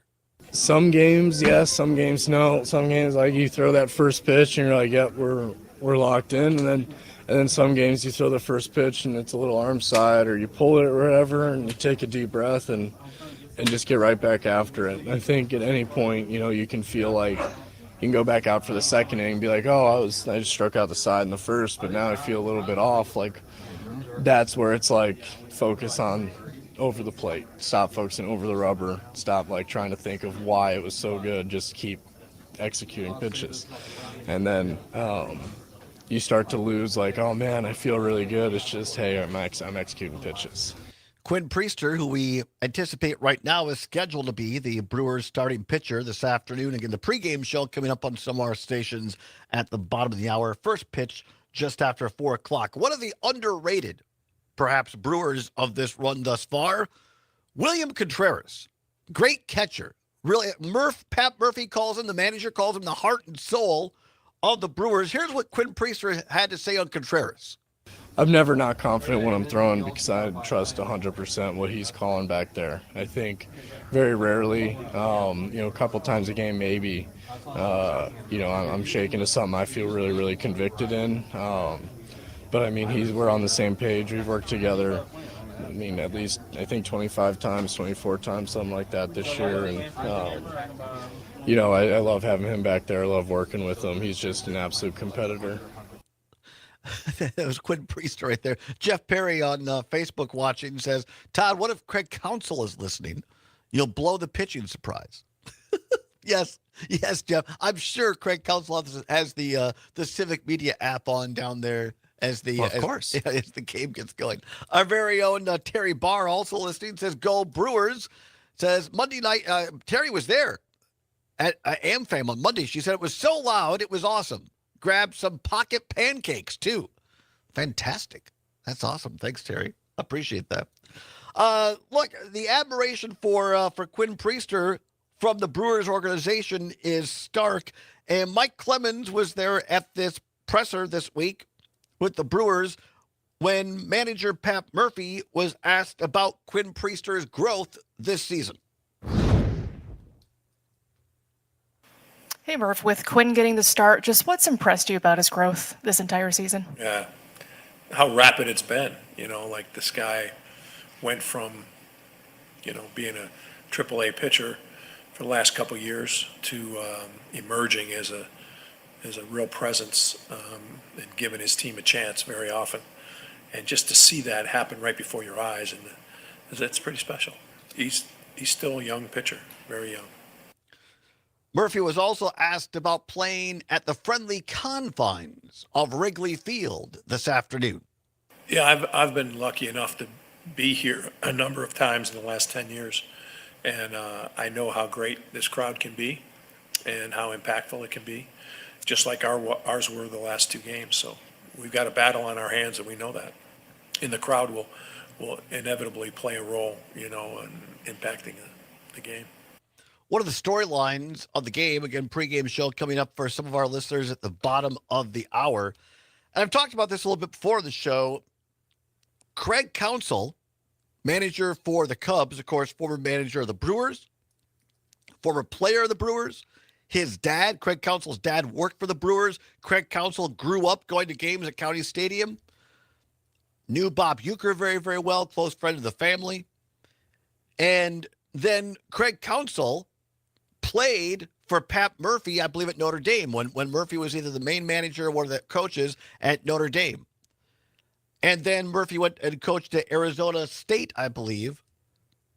And then fast forward a number of years, and it was Craig Counsell who then hired his old manager, Pat Murphy, to come work for him with the Brewers organization. So they know each other really, really well. Here's what Murphy told Mike Clemens about Craig Counsell. I mean, I know too well what a great competitor he is, his own career. He was never a 5-tool player, but he found a way to win championships and help his team. And you can't ask a teammate on his Marlins team or his Diamondbacks team that doesn't revere the impact he had on those teams. However young and however in 2001 with the D-backs, I mean, they rave about it. And he's right in the middle of it. And then as a manager in the big leagues, I stood next to him for that many years and saw the way he washed off losses. I saw the way he got teams ready to play. So I have great respect for him and know what kind of competitor he is. I respect the Cubs team. I think their team's really good. Pat Murphy on Craig Counsell and the Cubs. Again, the pregame underway here at 3:30, and the first pitch just after 4 o'clock on many of these fine stations. It is coming up on 19 past the hour of 3 o'clock. Time once again for What's Worse. Let's go. This or that, this or that. Then, of course, the choice is yours. You can get with this, or you Time once again for What's Worse. Nothing to give away, no prize money involved, but it is your chance to have your voice heard in all 10 news, talk, and sports stations of the Civic Media Radio Network. All right. I'm not sure if it's timely. Maybe not for this one. Maybe not for this one. Well, let's get right to the category. The category today, end-of-life decisions. What's worse, a burial or a cremation? A burial or a cremation? 855-752-4842. 855-752-4842. You can also text us on the Civic Media app. What's worse, burial or cremation? Also, come on back. I have a major announcement about a giveaway we're doing tomorrow and Friday. You are not going to want to miss it. It has to do with the Green Bay Packers. Come on back. It's the Allbaugh Show on the Civic Media Radio Network. Connecting dots, not just talking points. WMDX. No fear here, just monster savings at Burlow Mattress of Madison. This October, the only I thing didn't creeping near your pick the bed is picture. a deal too good to miss. We custom make every mattress so you know exactly what's inside. No tricks. I mean, just I'm treats. supposing Save that's what it hundreds looks on like inside of a mattresses, cremation foundations, facility. I headboards, don't know. sheets, Probably and something more. like that. Monster savings at I probably Burlow would have Mattress of picked a Madison. screenshot Upgrade your from bedroom and unleash Return of the sleep of Jedi, your where they dreams. burning Oh, Darth really? Vader. Locally crafted Burlow. Hurry But in that's before because these Why monsters should have had a vanish. just like an Burlow urn? Mattress of But Madison. That also. I like the dramatic. It is very dramatic. Maybe it's time to get out there. Coldwater Canyon Golf Course at Chula Vista Resort in Wisconsin Dells. A traditional front nine and a link-style back nine. Perfect for a family outing or a stay-and-play package. And Chula has new thrills like the futuristic Rainbow Rapids Water Park Edition and dual zipline racing. Plus Wisconsin's #1 rated steakhouse. All on site. Check it all out at chulavistaresort.com. Is your computer so slow you can hardly use it? Does it have blue screens, malware, viruses, reboots, hardware crashes? How about we come Sound back familiar? with either Go You Packers Go or Computer experts at Bang on Madison either one. I Computer don't Works. care. Every day we help Okay. home users and businesses keep their computers Probably better and than works what I running had smoothly. queued up, For which solutions was to another your one by computer Dust. problems, call the pros at 231-8000. That actually would have been good for what's worse, but Right, but live since you're up- talking about that. Madison Computer Works. Computers that work for you. Get ready, Madison. El Sazon Jarocho is now open on Plaza Drive. 5-star authentic Mexican cuisine. Fresh, homemade, and the best prices in town. CY1 review said, best tacos I've ever had in my life. El Sazon Jarocho. You won't leave hungry, just happy. My name's John Driscoll, proud member of the Patriotic Millionaires. When I was CEO at CareCentrix, I doubled entry-level wages. The impact? 30 Productivity went seconds. up, Gracias. turnover went down. I like the company Casper's was response successful. on When YouTube. employees are Yeah, off the that's good. clock, they're real consumers.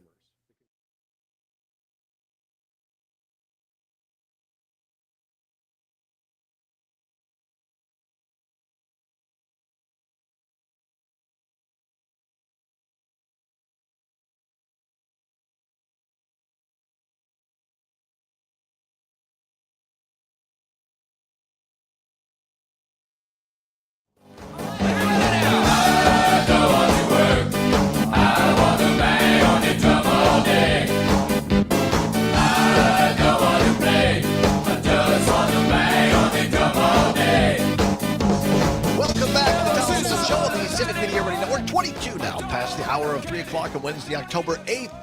All you Packer fans out there, football fans in general, we have a new movie coming out here later this month. We had the two of the producers on, our friends Sean Hannish and Paul Giacone Berry were on this show. It's a great film. I've seen the trailer. I've not seen the film yet. Seen the trailer. It's called No Packers, No Life. It's about this group of avid Japanese Packer fans in Tokyo who make the pilgrimage to Lambeau Field in Green Bay for the first time and what that whole experience was like, how they view the Packers in Green Bay, how the people in Green Bay welcomed the folks from Japan, and it's premiering at the Marcus Theater next Wednesday down in Waukesha. We are going to be there broadcasting the show live on Wednesday for the world premiere. Former Packer Antonio Freeman and George Kuntz are going to be there as well. And so hopefully have them on the show. What the producers of the film have done, and they're so gracious, they have given me 3 pairs of tickets for the world premiere of this movie at 5:30 in Waukesha next Wednesday, October 15th. And starting tomorrow, Friday, and Monday in the 3 o'clock hour, we are going to have a trivia contest. Not a contest, but actually trivia this time. In actual trivia, we're going to ask you a Green Bay Packer trivia question, and then the first person to call in each day with the correct answer wins a pair of tickets. These are worth $140 or so a piece to the VIP. There's a reception. You get to meet some former Packers. You get to go to the movie, see the filmmakers, ask questions. So we're going to give away a pair of VIP tickets to the world premiere of No Packers, No Life starting tomorrow in the 3 o'clock hour. So be here. Do not miss it. All right, let's finish up. What's worse, burial or cremation? 855-752-4842. 855-752-4842. Ollie on the line in the North Woods. Ollie, burial or cremation? What's worse? Well, I'm going to try to make this quick. I had my funeral all planned out at one time. I decided that I would not have my casket up until everybody was sitting down because my husband always said I'd be late for my own funeral, and they would just push me up after the funeral started. And then I'd have on the side of my casket, I'd have a little sign that said, "And no, Dad, I didn't stop for a garage sale," because that was my parents' complaint, was I wouldn't get there until midnight of the day I said I was coming because I'd have to stop at all the garage sales on the way to their house. Ollie, that's fantastic. You and I are very alike. I've said the same thing. I said, start my funeral 15 minutes after it's advertised because people say I'm always 15 minutes late. So Yeah. I love but it. Now I've decided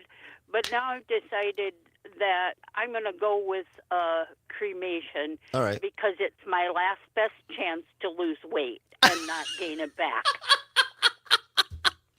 That's great, Ollie. I appreciate it. Have a great day. So there is a vote for burials are worse. What's worse, burial or cremation? 855-752-4842. 855-752-4842. Jack in Merrimack. Jack, burial or cremation? What's worse? And I've always thought that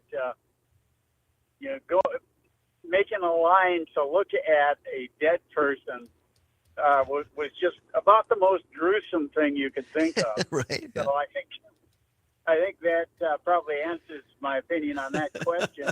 Maybe I'm signed up to have cremation and have my ashes put into fireworks and have them fired off. I figure if you're going to go to heaven, that's a spectacular way to go. I like that. Being put in a firecracker, a firework, and just blast it off. That's good, Jack. I like that. Thank you so very much. What's worse, burial or cremation? 855-752-4842. 855-752-4842 off the text line. By the way, it's Mom saying burials cost about double. Do they? I believe it. So, well, I mean, you don't have to have a big wood. Well, a lot of them are very fancy, these caskets these days. True. Well, even if they're not, it's expensive. And you got to have a vault. You got to put it in a vault and all that kind of stuff. Cremation, a lot simpler, right? What's worse, burial or cremation? Cam in Appleton says, if I had to be in a casket, I'd want to make the boards loose so when they lift it up, I flopped out. Another prank. Yeah. Another prank. All right. Very good. I do think they have more opportunities for pranks. Brett in Brown Deer says burial, listening on WAUK, by the way. 100.3, our new frequency. In addition to 540 on the AM side, now you can listen to AUK at 100.3. Great signal for downtown Milwaukee there. Brett in Brown Deer says burial is worse. Whoops, we got to go back there. There's a story about that. Burial is worse. Leave the land for those that come after. Besides, being buried freaks me out. Well, yeah, you always hear those stories, right, about but this is before embalming. Right. Now that you're embalmed, you're not going to wake up in a casket. I mean, if you do, you're probably possessed. Let's go quickly to Troy about Horeb. Troy, burial or cremation, what's worse? Burial's worse, but since we're giving ideas, I always said Halloween's my favorite holiday. I'd like to be taken to a taxidermist, have all my skin removed, and then the kids can use my skeleton as a Halloween prop. You want to be taxidermied? Yeah.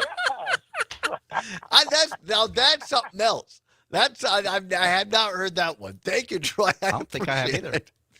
I mean, they do this for pets. Like you could have your dog, your cat taxidermied. That's interesting. That'd be kind of creepy to have Grandpa Joe standing in the corner for the That would be very creepy. Zommers, what's worse, burial or cremation? I think probably burial for reasons other people have said. All right. Like it can be creepy. PJ on YouTube says burial is worse because your body is taking up space on the earth after your soul has been vacated. I don't know. I didn't know we were that short of time. A little airtime. Well, on that On that note, bright and cheery note, Madison, Wisconsin. Students, government, lakes, and 92. looks like our guest is getting set up right now. Can you hear me? Yes. Hello. Okay. Hi. Did I need my camera on too? It's up to you, whatever you're comfortable with. We usually do, but if you're not comfortable, you don't have to. Well, But up to you. Oh, So- very good. completely Nice, fine. nice to meet. Yeah, that works out better. So before I mess it up, could you please say your name to make sure I get it right? So my name is Lar Kong Zhang. So you can call me Kong Lar. Zhang. All right. Yeah, Very good. Lar's fine too. All right.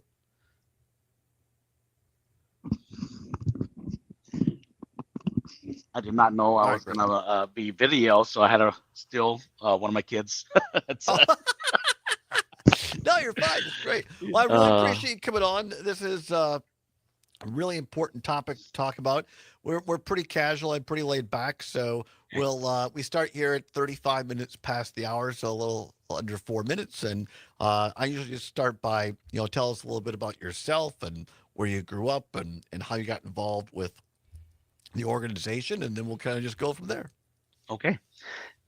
Sounds good. I did hear your previous show too, where you said it was the Hmong, Wisconsin. I work for the Hmong, Wisconsin Chamber, but I'm here as the board president for the Hmong Mutual Assistance Association. I know there's a lot of acronyms and stuff, so I might have got wrong to Aaron too. There's a lot of acronyms in there. The Hmong Mutual Assistance Organization? Association. Yep. All right. Yeah, Hmong it's- Mutual I think Assistance it's Association. Eau Claire area Hmong Mutual Assistance Association. It's a long one. No worries. My apologies. No problem at all. I know everyone's getting ready to go watch the baseball game too, as well, huh? Yeah, well, some of our stations, but most of them are still going to be on this show, and the show only goes out over the air like 4 of the stations, and so we'll still have a good audience for this. No worries. So, Hmong Mutual Assistance Organization, and are you a chair or what's your title there? I'm the board president for Okay. the organization. All right, very good. Great. Yeah, my first time being live. Really? I'm trying to keep it calm. We're Trying to very calm my chill nerves. here. We're if it was chill, we should have some beers in our hands, shouldn't it? I wish we all I got right now is coffee. I wish, right, especially the Brewers coming on here. We should have a Miller High Exactly. Life or something. Well, my sister and brother-in-law live in Eau Claire, so I get up to the area quite a bit, and so it's a beautiful Great. part of the state. Definitely. Like I said, if anyone's available, come through on October 11th and the 12th. That's going to be an awesome and wonderful event. So. Yeah, we'll definitely get into that and talk more about that. Yeah, it looks huge, and I think you said that there were 4,000 people there last year.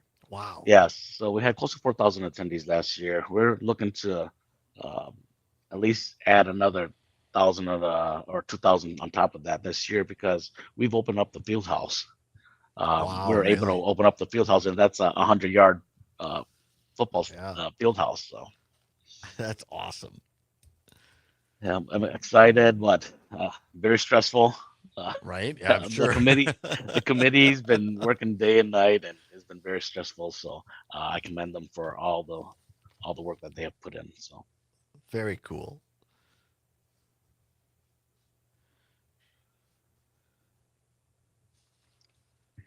And I'll ask one more time: is it Assistance Organization or Assistance Association? Assistance Association. Association. Eau Claire Area Hmong Mutual Assistance Association. Got it.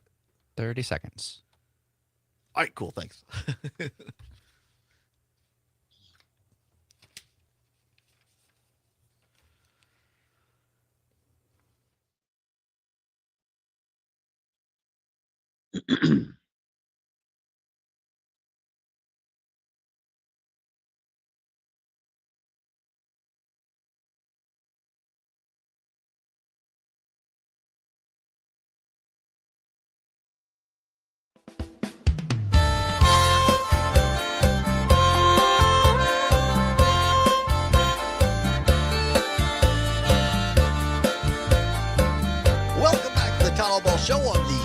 Media Radio Network. Now 35 minutes past the hour of 3 o'clock on this Wednesday, October 8th, 2025. Aaron Sommer is on the board playing some very interesting and good music, Mr. Sommers. More on that in a bit, right? This is going to have to do with our next guest here. Very pleased and honored to have our next guest. He is the board president of the Hmong Mutual Assistance Association in the greater Eau Claire area. Lar Kong Zhang joins us via StreamYard from the Eau Claire area. And Lar, thank you so very much for taking the time. Thank you, Todd and Aaron, for inviting me on to the show too as well. Appreciate it. Well, it's our pleasure. My sister and brother-in-law live in the Eau Claire area, and so I get up there quite a bit. And I have an appreciation for how entwined and how appreciated the Hmong community is, especially in that part of the state. And I know you have a special event coming up this weekend. We want to talk about that a little bit. But as we do with all of our first-time guests on this show, Lar, tell us a little bit about yourself, where you grew up, and how you came to be associated with the Hmong Mutual Assistance Association in Eau Claire. All right, a little story about myself too. Here's a little background. I was born and raised right here in Eau Claire, Wisconsin. Went to the locals, elementary schools here, high schools here, North High School, go north. And my dad came from Laos, all the way to Chicago, then came to Eau Claire, and built our family here in the small town Eau Claire, and it has grown to a one beautiful city here that has accepted our community here. Mm-hmm. It's explain to folks, and I know a little bit, but I'm certainly not an expert in this. The Hmong community has a rich history in Wisconsin, and explain to folks what it was that made Wisconsin kind of a landing point for immigrants to come here in the Hmong community. What drew them to Wisconsin, and why Wisconsin? Yeah, when the Hmong got displaced, or the Hmong diaspora, we got put into bigger cities first. The Hmong families got put into bigger cities. Like I said, my family came to Chicago first, and it seemed like it was a little bit too hectic for them because our background is in farming. So Wisconsin, in the small town, rural areas, Eau Claire, that was still small town farming. I remember when my dad, growing up here, they came here, we were in the gardens, we were helping farmers with their cucumbers and picking that for their business, so for the farming business. So I believe the farming business is what brought us to the smaller rural areas. Yeah, and correct me if I'm wrong, but much of the community, or at least some of the initial immigrants, were essentially refugees of Laos due to war. Is that correct? Definitely, yeah. We're displaced to helping out with the secret war. It was in parallel with the Vietnam War too, but the Hmong had special tasks to help down American pilots, help with shooting down communications with the communists. And for being in that role, playing that part, that's when the United States pulled out. That's when our Hmong people had to disperse and had to run to refugee camps and run through the jungles, bring their family, whatever they can, to the jungles, and then swim across the Mekong River to refugee camps in Thailand. And that's where hundreds and thousands of Hmong people eventually died too as well. I think it's an important story for our listeners to hear across the state, because I think a lot of people understand, at least tangentially, the Vietnam War at a certain level, but the role that the Hmong people had in Laos and the story of your community often goes, in my opinion, unfortunately and sadly, overlooked, and the fact that many people in your community at the time were just kind of, as you said, left to fend for themselves, and then eventually, to some degree, helped as refugees and brought to the United States. And I think that's an important historical point that more Wisconsinites should understand. Definitely. And I believe that should be taught in all schools in Wisconsin. And I know that the governor has passed a law to have the teachings of the Hmong in the school programs, in the school classes, because it's important. Sometimes if other individuals like my kids, they don't really know who they are now. They don't speak the Hmong language, but it's important that it's part of our history. It's good to know that the Hmong people was with the United States, helping out the United States. We're talking with Lar Kong Zhang here from Eau Claire area. He is the board president of the Hmong Mutual Assistance Association. Lar, talk to us a little bit about the Hmong Mutual Assistance Association. How did it start, and what's its mission and role in the Chippewa Valley area? Yeah, the Hmong Mutual Assistance started in 1982 when the Hmong people arrived. The first Hmong family arrived here in Eau Claire in 1976.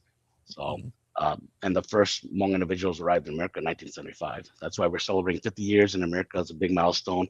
But in 1982, the Hmong and Eau Claire kind of got together and started the Hmong Mutual Assistance Association to help with the language barrier, to kind of help with finding jobs. One big aspect was they were coming back from a war-torn country, and there was no jobs. They didn't have anything to rely on. It's kind of hard to even speak the language. What they had was just clothing on their back. So this association helped them learn skills to help them with jobs, language skills, go to school, and kind of help them fit into the society, which they completely don't know anything about. But the association has been here for a long time, and we really do help with community focus, where we help with bilingual, cultural, tailored programs and support. We have a broad reach of 1,300 individuals in the community too, with helping with housing, education, services, and we do also operate other programs too with sexual assault victims, domestic assault. We also have consistent community like food pantries in our association too as well. So our services does expand more than just the Hmong community since we've been here, but we've come here to help other individuals that's gone through what we've gone through too as well.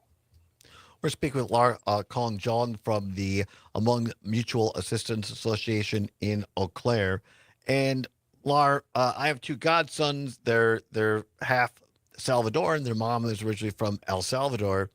And I think there are so many people, Wisconsinites, who, they don't have just German white heritage. They're from mixed families or what have you.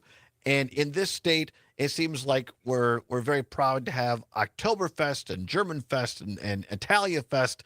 But I think whether it's Latino community or the Hmong community, some of these other communities are not always celebrated enough, in my opinion. And I think there's almost, unfortunately, some withholding of culture. I know from what you've provided us, you experienced a little bit of that growing up. It was your dad. He was the first Hmong elected official in Wisconsin, I believe, and he helped you kind of embrace your heritage. Yes, most definitely. My dad's name is Joby Zhang. He was the first elected official here in Wisconsin, maybe in the United States. He ran in other places. It's Eau Claire, Wisconsin, right?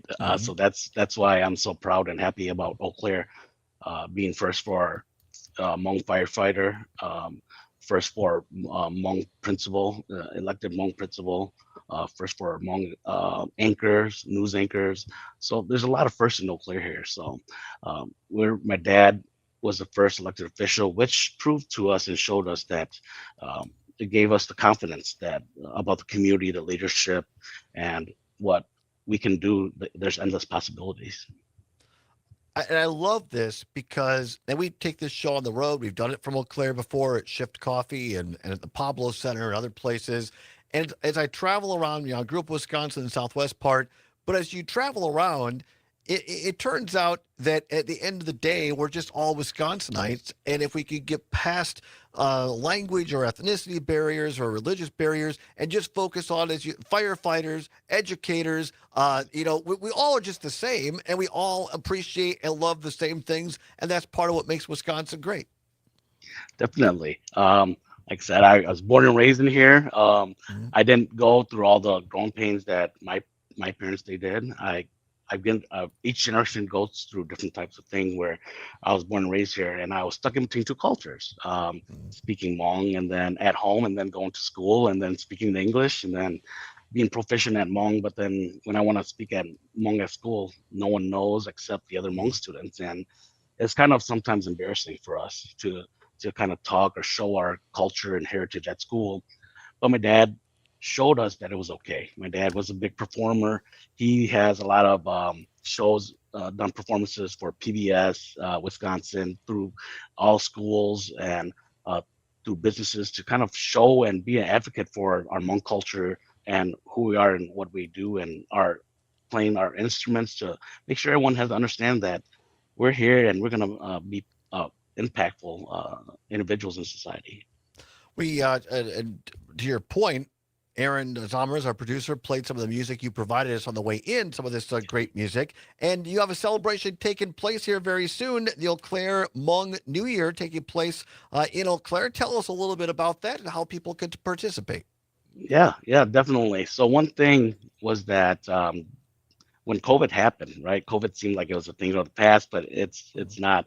Ever since COVID, we haven't had a New Year here until last year. So last year was the first New Year. It was we missed out in 5 years of New Year's celebration, and it kind of felt like there was a void in our community. There was a void, especially in me. My son was born during COVID, and he has never experienced a New Year among New Year celebration. But for these Hmong New Year celebrations, it's a celebration of our elders, our ancestors, and our culture. A celebration of a feast and the end of harvest for our community, and it brings our community and everyone together to have feast together, to see our one another from afar. Like we'll have the Eau Claire New Year, but they'll have a Madison New Year, they'll have Milwaukee New Year. So when we have our Eau Claire New Year, all the other surrounding cities will be coming to our New Year to celebrate friends, family, and relatives, and have a feast together, eat and drink together, and celebrate with all these singing and singing instruments and are showing off our clothing. And if you haven't seen our clothing, it's something so unique and so wonderful and beautiful.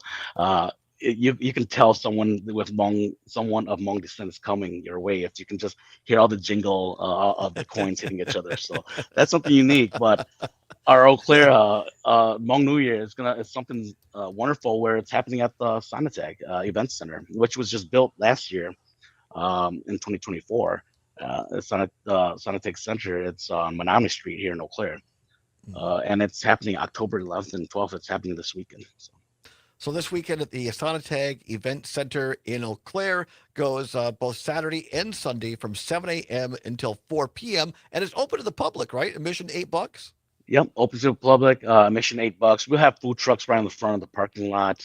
The parking lot, just be aware of the parking spaces. The Sonatag doesn't have that much parking in the front, but we have access to Menominee Street parking and Carson Park. We have busing from Carson Park to parking lot back and forth. But it's going to be awesome. We have some sporting competitions happening in the field house, as well as vendors in there. And the field house is a big 100-yard football field there too. So, and I got to brag about it. It's the 8th largest field house in NCAA. And it's one of the biggest event center in the Northwestern region, Wisconsin. Stay with us, Laura. We'll pick it up on the other side. Got to do a little business here. We are speaking with Laura Kong Zhang from Eau Claire about the Hmong New Year happening this weekend in Chippewa Valley. Stay tuned. We'll wrap it up after this on the Civic Media Radio Network.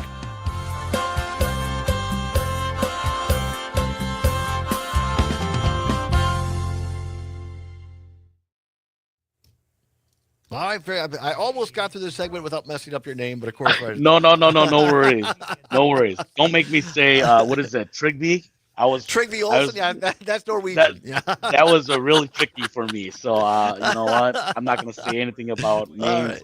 Well, very kind. Thank you.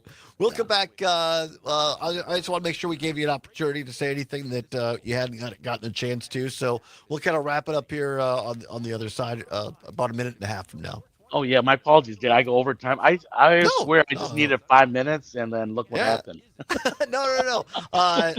This segment we kind of, if we get through everything we want to say, we wrap it up in 15 minutes. Otherwise, we bring the guests back. And I always like to ask the question, what have I not asked you that you want to make sure people know either about your organization or about the event? So we'll do a little bit of that on the other side. Okay, sounds good. Oh, looks like your sister's gone before. My sister is, yes, she's weighed in here. We'll read that when we come back. Yeah. She's actually a teacher at Memorial High School. Oh, definitely. She probably said something when I said go north, right? Yeah, right. Yeah. Uh,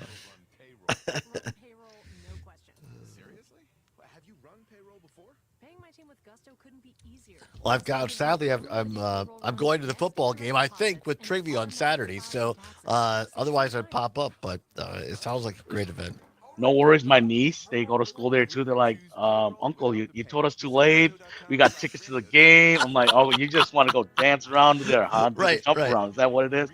But Yeah. you know what? We have plenty of New Year's going around the state too as well. So I definitely see them there too if I don't see them at That's our awesome. local one, too, so. To congregate a series of arrests in Madison, and in Milwaukee, ICE is looking to expand its operation significantly by seeking office space downtown to go along with a new field office on the city's northwest side. This has been concerning for many, and not without reason. So you're a representative before too, huh, Todd? Or did you run?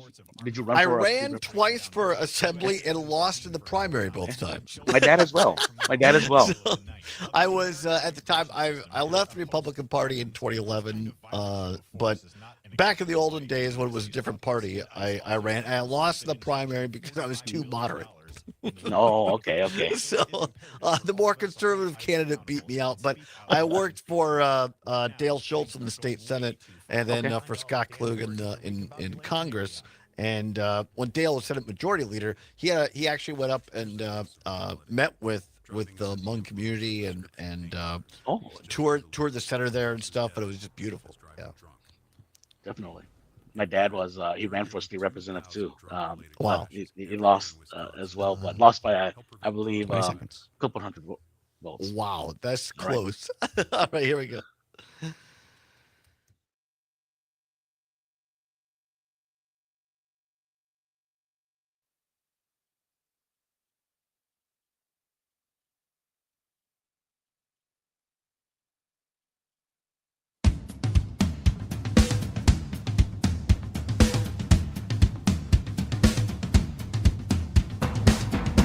Welcome back to the Todd Allbaugh Show on the Civic Media Radio Network. It is 8 minutes before the hour of 4 o'clock.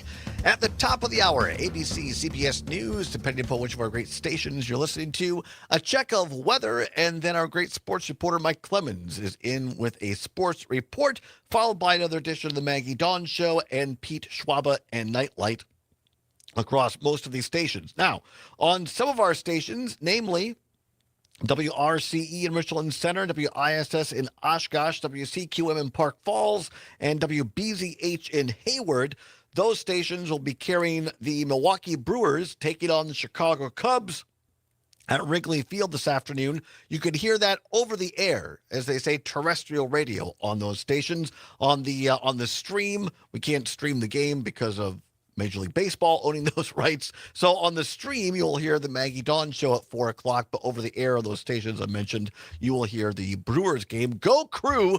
Hopefully they can wrap it up this afternoon against the Cubs down there in Chicago. Right now we're talking to Lar Kong Zhang from Eau Claire. He is the board president of the Hmong Mutual Assistance Association, talking about the Hmong New Year coming up this weekend in the, is it Sonatag? Is that how you say it? Yeah, Sonatag. All right. Sonatag Event Center in Eau Claire. It's going to be going on both Saturday and Sunday, 7 in the morning until 4 in the afternoon. It is open to everyone. Admission is $8 at the door. Kids 10 and under, as well as seniors 65 and older, are free. So it's a great chance to get out and learn about the Hmong community, have some great food, enjoy some great music, and have a great time. I mentioned my sister earlier. She lives up there in Eau Claire along with my brother-in-law and nieces. And Heather checking in on Facebook saying the Hmong New Year is a fantastic celebration. I have attended in the past. I love when students wear their traditional clothing to school to celebrate. She's a teacher in the Eau Claire School District. Now, she teaches at Memorial, but she also has taught at North. So she's also she's not just she's not too entrenched in one of them. Not too entrenched in the crosstown rival thing. Right. Because you're a North graduate, is that right? Definitely. I'm a North graduate, so. All right. Go Well, Huskies. she's taught at both. So anything else we need to know about the Hmong New Year, Lar, up there in Eau Claire this weekend? Yeah, definitely. Like I said, the parking, like it might be a little congested, but just be patient. We have busing from the Carson Park parking lot to back and forth from the Sonatag as well, and just come in. It might be a little shell shock. If it's going to be busy, you're going to see a huge stage, a huge stadium, like benches and a ton of people walking around to the food courts and everything. But if you have any questions, just ask around. Don't be shy. It's open for everyone. It's something unique if you've never been to one. It's something unique where this year we have close to 41 dance teams that are competing for competition of Hmong dance, traditional Hmong dances. If you haven't seen their attire and their dance routine, my goodness, last year I just wanted to give all the dancers some kind of prize, but we only have first, second, third. But the intensity and everything is just awesome there. What you said earlier, I want to pick up on, and a little bit that again through my former work in politics, my former boss toured the Hmong Center in Eau Claire. I just find the community and the people so welcoming and so friendly. And I think for those, plain old white dudes or gals that grew up in Wisconsin, you mentioned earlier it was intimidating sometimes for you being a minority. I would say sometimes for people that grew up in not familiar, maybe people out there listening are like, well, I don't know, I'd feel weird if I went. And that's not the case at all. You want people to come because the more we understand each other's culture, I think the better we get along.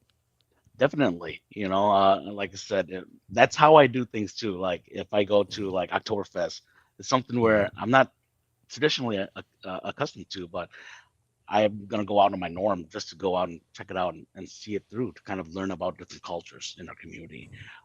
Same thing. We are more than welcoming, and what better way to welcome anyone to come join us about and we're going to be talking about our food, right? Then right. What better way than food? So come and try. Food is the international ambassador, right? Definitely. So come and try our food. Try our Nava drinks. Try our papaya. Try our Hmong sausages. There might be some stuff that it's a little bit acquired taste, but when it comes to like Hmong sausages, sticky rice, pork belly, we're going to have a ton of variety of foods there. So come on through. Don't be afraid to ask. We want to invite everyone to come and check it out and just try something new, a new experience, and kind of like wow, how come I haven't been here before? Right. Zommers has the on the Chiron there scrolling across the bottom of the screen for those watching on YouTube, Facebook, and Twitter. For those that are listening over the air, if you want more information, just get on the old Google or put in the old www, and it's Eau Claire Hmong, spelled HMONG, newyear.com. Eau Claire Hmong newyear.com, and you can find out more information there. Laura, anything that we have not asked you yet that you want to make sure people know either about the association or about the event? No, like I said, just come through and come support our community here.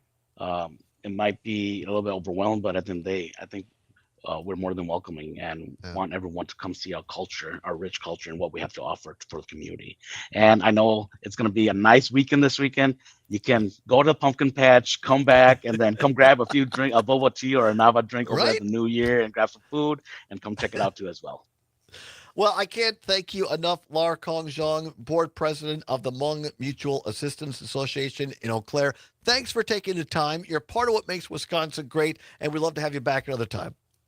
Thanks a lot, Todd and Aaron, for having me on too as well. We appreciate everything that you guys do for our community. Oh, thank you so much. Have a great day up there. A great event this weekend. All right. Thank you so very much.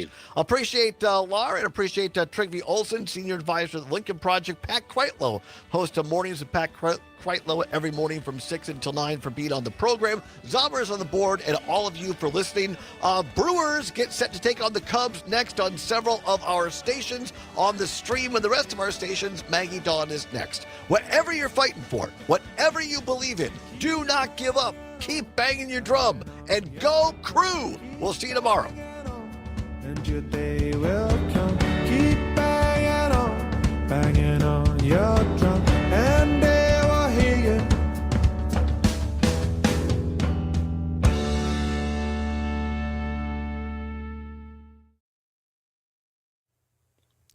All right. Thank you very much, Laura. All right. Appreciate you. Thanks a lot for having me on.